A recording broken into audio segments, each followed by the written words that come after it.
அவருடைய சிந்தையும் அவருடைய மனதும் நமக்குள்ள காணப்பட்டா அவருடைய ஜீவன் நமக்குள்ள காணப்படும். அல்லேலூயா. குமாரனை உடையவன் ஜீவனை உடையவனா இருக்கிறார். குமாரன் தேவ சாயலா இருக்கிறார். அல்லேலூயா. அந்த தேவ சாயல் உடையவன் ஜீவனை உடையவனா இருக்கிறார். குமாரன் தான் லோகோஸ், தேவனுடைய வார்த்தை. இந்த வார்த்தை உடையவன் ஜீவனை உடையவனா இருக்கிறான். அல்லேலூயா.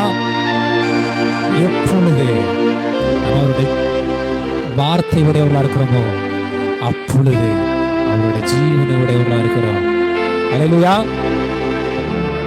அந்த ஜீவன் எப்படிப்பட்டது? அவருடைய சிந்தை நமக்குள்ளாக காணப்படும் போது அவருடைய ஜீவன் நமக்குள்ளாக காணப்படும்.